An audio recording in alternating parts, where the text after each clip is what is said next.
Okay guys, this is so cool. We've got something really amazing here.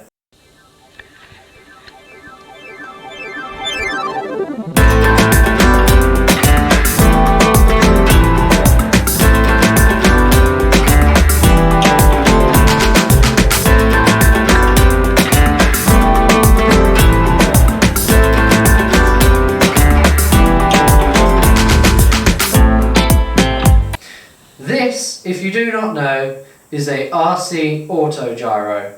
Now the way this flies is it spins its propellers, the air pressure comes underneath, forcing it to sort of basically make like a kind of like a pillow, and as these are spinning they don't really make uplift, they just kind of spin and act as a wing like a helicopter. Now these are unpowered, so it's purely because of the air going and hitting the blade. So normally they'll be tilted like this, ready for takeoff flight, and you can move them about for when you're flying it. Now you don't see very many of these, or at least I haven't. This is a gyro. It's the gyro as in the name of it. But yeah, this is an RC Autogyro. And I've had to do quite a lot of restoration work on this. So I have put these stripes on the end of the blades, as you can see, and I have had to make a new mast because the last guy who had it glued the mast down right in sandwiched in between these pieces of the body, and it meant I couldn't get it out. So it took me about 3 weeks to drill out and carve out the mast hole so I could make a new one and make it fit nicely. I've also had to re-glue and centre the rudder because that was wonky, the elevator was wonky, the rudder hinges were rotten, it had a horrible wire system coming from the servo, and it crossed over there and it was rubbing all over. That was horrible. So I've now got this beautiful long push rod going to a horn on the rudder. And what else have I done? I've also changed the position of this servo, so as you can see the holes down there, it was a lot lower down, and that is because this this linkage broke, and it meant I couldn't use it anymore unless I moved the servo. So I've moved the servo.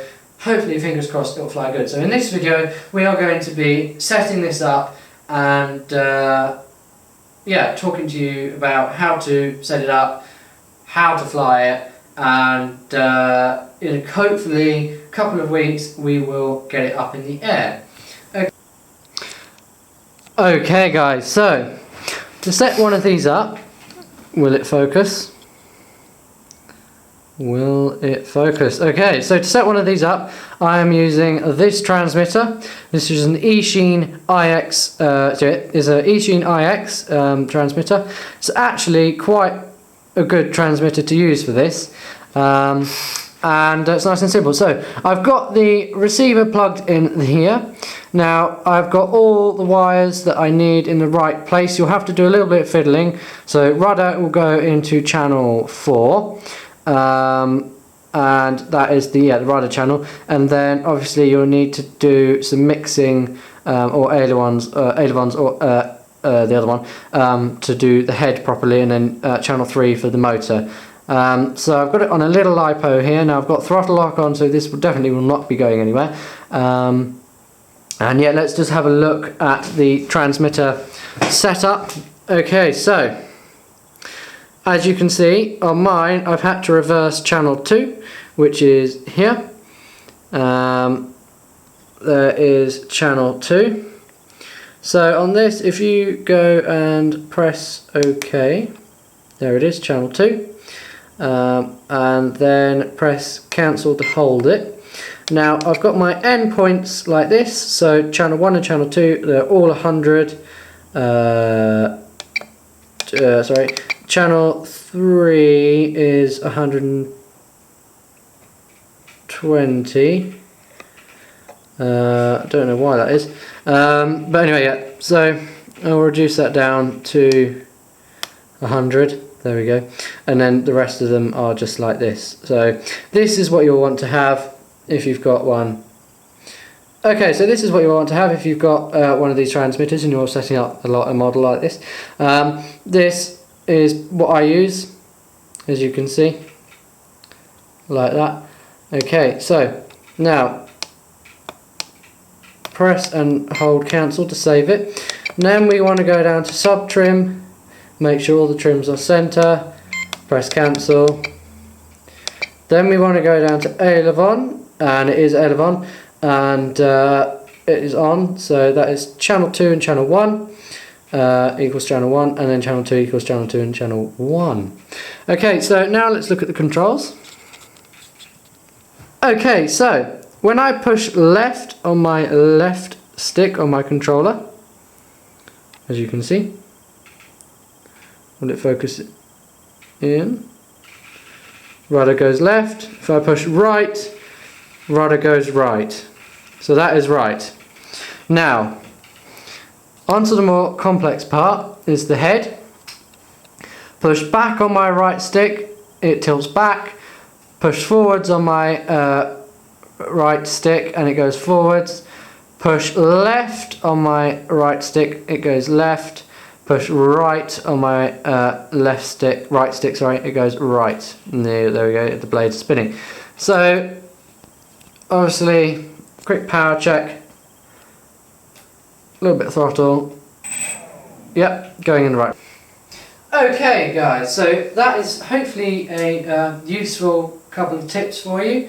Now, another thing to note with these is everything has to be even and square. 90 degrees between this part of the control plate and the mast. So get a like measuring tool and make sure that is exactly 90 degrees. Now you want your mast, your rudder, your elevator and your motor to be in line. Now please note a little bit of down tilt, you'll get this in the instructions. Down tilt on the motor and a lot of right thrust to combat this, because when this wants to take off it will naturally want to go to the left because the blades are spinning left. So that's why. And also when you want to take it off you want to put in a little bit of right, just a little bit. So that is one thing to consider. Also COG point, always mark it, you can double check it. Now without a battery this is just about right. I suppose with a battery it will be a little bit nose heavy, but I think that is we're going to be alright for this model. You can always use a little bit more power, a little bit up and on the blades to combat it. So if this video has been any help to you, leave a like in the comments, and hopefully very soon we are going to be flying this. This is going to be part of my odd flying series, and we've got one more model that is in that series. So yeah, I will leave a link to the video down that somewhere over here. Now